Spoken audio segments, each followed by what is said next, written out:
Boa tarde, pessoal. Gravando aqui mais um vídeo hoje para comentar o dia de hoje, comentar uma coisa interessante que eu vi aqui e esqueci de falar ontem. Ontem eu fiz um vídeo, falando sobre operar contra a tendência, que não deveria se operar contra a tendência, e eu esqueci de ressaltar uma coisa. Existe uma oportunidade, se você quer operar contra a tendência e quer assumir esse risco, porque sempre contra a tendência vai ser mais arriscado. Existe uma boa oportunidade e hoje nós tivemos essa oportunidade no mercado, que teria dado um ótimo trade, que é isso que eu queria comentar aqui com vocês. É uma oportunidade de falha de rompimento, e falhas de rompimento elas acontecem aos montes. É muito mais fácil um rompimento falhar do que ser bem sucedido. Então nós vamos pegar aquelas melhores falhas para se operar, aquelas falhas que tem grande probabilidade de falhar, que você está vendo ali que provavelmente vai falhar.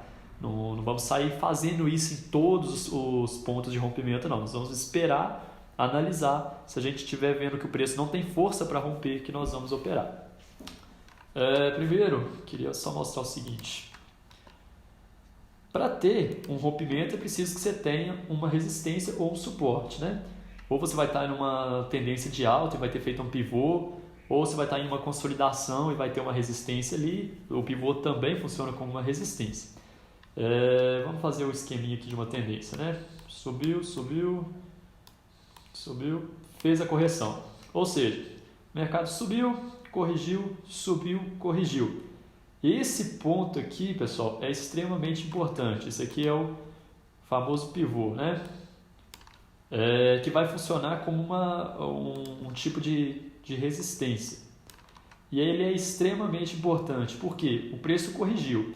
Foi aqui, neste ponto, que os compradores perderam a força e os vendedores ganharam força para fazer uma correção no preço. A próxima vez que ele se aproximar dessa zona aqui, é o momento exato de você observar se está com força para romper ou se vai acontecer a falha. Quando o preço vem para romper, geralmente ele tende a fazer o quê? Ele vem com volume e com força para passar direto e romper, fechar aqui acima, para poder dar sequência aí na tendência do preço. Agora vamos ver outra situação. O preço está subindo, corrige, sobe, corrige, sobe, corrige. Novamente, ponto importante aqui para a gente observar, é um pivô, faz a função de uma resistência. E aí imagina que acontece o seguinte, o preço vem para romper, quando ele chega aqui, ele demonstra fraqueza, não dá conta de romper, para aqui e começa a voltar. Essa é a característica da falha de rompimento. Quando ele vai para romper, ele não tem força e começa a voltar. Vamos apagar isso aqui. Não, deixa aqui. E o que é interessante acontecer? Se o preço não tem força para fazer uma nova máxima, o provável é que ele faça o quê? Uma nova mínima. Então, a gente já ganha aqui na probabilidade o seguinte. Se ele não tiver força para fazer uma nova máxima, se a força dos vendedores entrar ganhando aqui, provavelmente eles vão procurar fazer uma nova mínima. E é nesse movimento aqui que nós vamos tentar pegar. Mas como que a gente vai identificar essa falha de rompimento, que é o ponto mais importante? E aí a gente vai ver que no mercado hoje tiveram duas, mas uma melhor do que a outra. E eu vou explicar. O mercado abriu com um gapzinho de alta, fez um topo, corrigiu e veio para romper. Vamos marcar esse topinho que ele tinha feito aqui. Ele veio para romper, bateu o candle aqui, o preço chegou a vir aqui, deixou um pavio, voltou, entrou força vendedora, mas ele veio de novo, veio para tentar, fechou aqui. Aqui era o momento chave, esse próximo candle era o momento de decisão, se conseguiria romper ou se precisaria, ou se os vendedores iriam entrar com força e precisaria fazer uma nova correção. E foi o que aconteceu. Os vendedores entraram com força, demonstrou um candle aqui que deixou não foi um candle de muita força, mas um candle de força razoável dos vendedores. Deixou um pavio, mostrou que rejeitaram aqui quando os compradores tentaram jogar para cima. Deixaram o candle negativo aqui com pouquíssimo pavio inferior. Ou seja, cada candle representa uma batalha. Nessa batalha aqui, os vendedores ganharam. Então, se você tivesse pegado aqui essa contratendência, aqui, essa falha de rompimento, com a ideia de que o preço precisaria fazer uma nova mínima, a gente teria aí quase 300 pontos. E aí, um fato interessante. Primeiro, novamente, falando sobre o vídeo de ontem, eu expliquei isso. A gente procura sempre posicionar vendas na mínima do candle e máximas e compras na máxima do candle. Por quê? Para o preço pegar a nossa ordem já a favor do nosso objetivo. Então, identificou que aconteceu uma falha, identificou que o preço perdeu a força dele. Para fazer o rompimento, posiciona a sua venda aqui, um tick abaixo da mínima. E aí, qual que foi a última vez? Os vendedores vão passar a ganhar a batalha, né? Eles estão ganhando a batalha. E da última vez que eles ganharam a batalha, que tinha sido aqui, nesse exato ponto, eles conseguiram jogar o mercado até onde? Conseguiram jogar o preço até nessa zona. Então, essa zona vai ser o nosso primeiro alvo.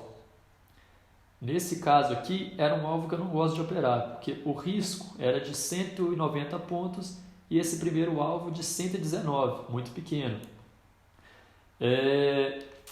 Pode passar daqui? Pode. Tem grandes chances desse, se vier com força, de passar. E aí o segundo alvo seria aqui embaixo, olha, né, na abertura do dia aqui, que teria alcançado e aí já é um alvo maior. Mas eu geralmente gosto de fazer uma parcial boa nesse primeiro alvo, porque é bem mais seguro. Então eu gosto desse primeiro alvo maior, porque eu sei que é ali que eu vou fazer minha parcial de pelo menos metade da minha posição. E aí eu vou avaliar no momento se vale a pena eu tentar buscar um segundo alvo, um segundo fundo. Começo de dia, mercado com força para cima, eu não arriscaria aqui, como não arrisquei, né? Preferi não fazer, mas eu vou mostrar o trade, o melhor que teve, que foi mais à frente. Vamos apagar aqui. O preço então corrigiu, fez um novo fundo, né? E aí veio e aí rompeu. E olha a diferença de quando ele rompe aqui. É sem pavios para baixo, ele simplesmente vem com força, vem com candles fortes e passa. Fez um topo, fez um fundo, fez um topinho aqui, aí alguém vai perguntar, é uma falha de rompimento? Bom, não é pelo seguinte, não foi um rompimento com muita força, não foi um rompimento que você diz assim, olha, que ótimo rompimento, né? Os compradores passaram com força. Mas não chega a ser uma falha porque fechou dois candles aqui acima. Esse primeiro candle aqui, ele não mostra uma rejeição muito grande, né? Ele mostra mais uma indecisão, um equilíbrio de forças e depois sim rejeitar. Mas aí o ponto interessante é o seguinte, jogaram o preço para baixo e aí esses dois candles mostram o quê? Muito volume, muita força dos vendedores, né? Candles que tem o corpo grande, poucos pavios, ou seja, os vendedores reagiram aqui, o mercado que até então vinha subindo, os vendedores mostraram bastante força neste ponto aqui. Viemos aqui, marcamos o pivô que teria para ser rompido, o mercado veio aqui embaixo e veio de novo tentar romper. Primeira vez que ele já se aproximou, ele já deixou o pavio, já mostrou, opa, os vendedores vão brigar. Se eles vão ganhar é outra história, mas eles vão brigar. O preço veio de novo, fechou próximo aqui e aí de novo. A decisão, o candle a ser analisado, o candle chave era este candle aqui, olha. Ele agora abriu já em cima da zona, era nesse momento que ia sair o vencedor da briga, né? Tinha que sair, ou então ia mostrar indecisão, né? Ia mostrar um equilíbrio. Mas provavelmente ou ele romperia ou os vendedores conseguiriam rejeitar o preço. E o que ele fez? Subiu um pouco, pouca coisa, né? Penetrou aqui um pouquinho, tentou ir até aqui em cima, os vendedores entraram com toda a força, jogaram para baixo, o candle terminou negativo, terminou aqui embaixo. Então aqui nitidamente ocorreu o quê? Uma falha no rompimento. Quer operar? Tem consciência que é um trade mais arriscado, por ser contra a tendência, mas quer pegar? Beleza, posiciona aqui sua venda, olha, na mínima do candle, um tick abaixo da mínima do candle. Por quê? Esse candle abriu aqui, veio um pouquinho para cima, quando ele pegou a sua venda, ele já estava vindo para baixo, já estava vindo em direção ao seu alvo aqui. Foi um trade, olha só o tanto que ficou negativo, foi um trade que ficou no próximo candle 70 pontos negativos. O seu stop estaria aqui em cima, porque aqui em cima o stop tem que ficar em um ponto que, se ele for alcançado, a sua entrada foi descaracterizada, né? Mostra que aquela análise que você fez ela já não serve mais. Então, se o preço, né, depois de pegar a sua ordem, ele viesse aqui para cima para romper de novo, mostrava que os compradores realmente estavam fortes. Mas nesse caso teria pegado a sua ordem, stop aqui de 290 pontos, um stop alto, mas óbvio que você também vai buscar um alvo alto, né? Se você está operando com um stop maior, você vai buscar um alvo maior. Não é uma operação de scalper isso aqui. E aí, usando o mesmo parâmetro que eu usei aqui, onde seria o primeiro alvo? Neste fundo aqui. Por quê? Quando o preço chegou aqui, que os vendedores demonstraram força, eles conseguiram jogar o preço até onde? Até aqui. Então, se falhou em fazer uma nova máxima, provavelmente vai fazer o quê? Uma nova mínima. E se vai fazer uma nova mínima, pelo menos até aqui deve ser essa mínima. Não é garantia, né? Mas é probabilidade. Provavelmente vai ser até aqui. Se você quer fazer uma parcial e quer segurar para ver se ele entra, né, reverte a tendência, entra numa tendência de baixa, se ele romper aqui, tem grandes chances disso acontecer. Aí seu segundo alvo seria neste fundo aqui. Aí vai a critério do trader, se ele quer encerrar tudo aqui, olha, aqui você teria um risco de 290 pontos e um alvo de 285, ou seja, um alvo do tamanho do risco, né? Dava para encerrar tudo aqui. Se o cara quiser segurar, falar assim, não, eu vou fazer uma parcial aqui, vou segurar um pouco para pegar mais pontos, dá para segurar? Dá. Aumenta o seu risco? Aumenta.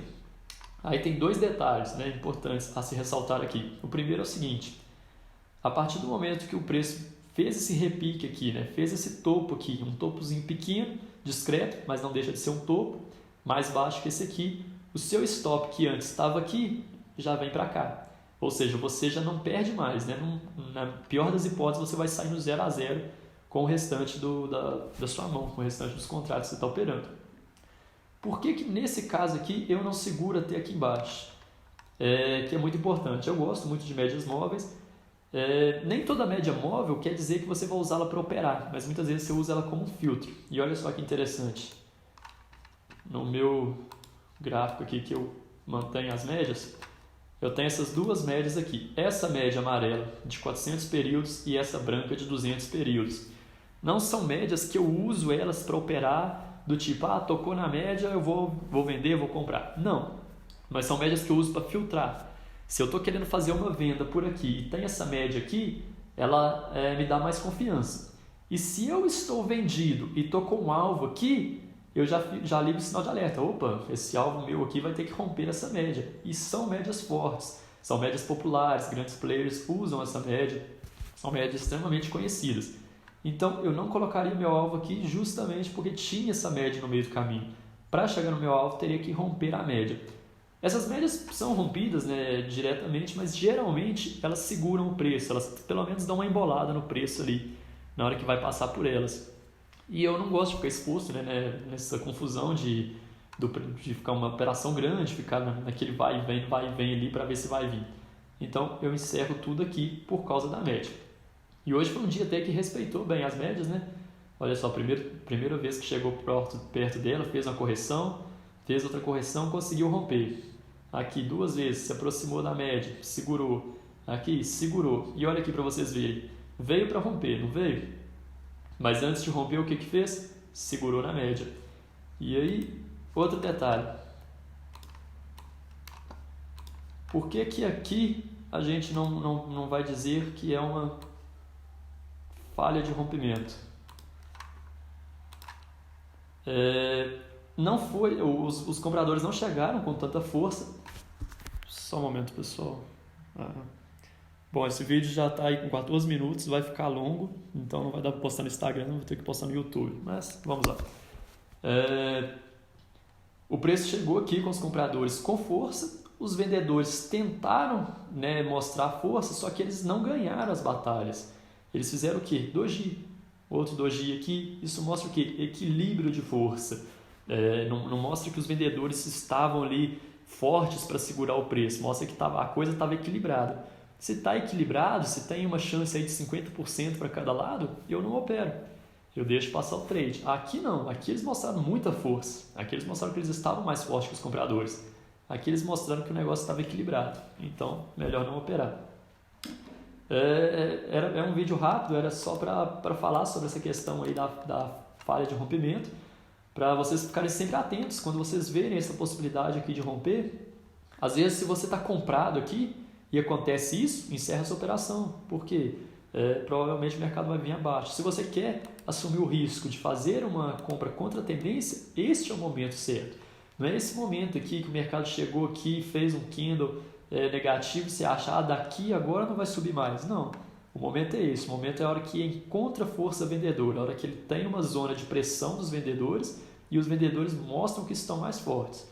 Aí você arrisca uma venda contra tendência. O primeiro alvo vai ser sempre aquela região, a última região, né, que os vendedores conseguiram levar o preço e consequentemente a região que os compradores entraram comprando. E o segundo alvo você pode tentar pegar uma reversão de tendência, né? Poderia ter acontecido aqui, já que rompeu esse fundo, de entrar numa tendência de baixa. Só nesse caso a gente não faria isso pela média que estava passando aqui, igual eu mostrei vocês. E aqui não seria uma falha pelo equilíbrio de forças, né? A probabilidade já cai muito, então é melhor não operar. A gente procura operar realmente quando a gente está com uma probabilidade bem bacana, quando a gente tem um alvo bom em relação ao nosso risco. E é isso, pessoal. O vídeo vai ser bem rápido. Eu vou gravar um vídeo agora sobre um trade de ações. Devo postar, que eu vou postar separado. Aí, se você está assistindo esse vídeo, procura o de ações, que eu acho que vai ficar bem legal também. Que vai ser um vídeo mostrando uma boa operação hoje que eu fiz em ações. Beleza? Muito obrigado e grande abraço para vocês.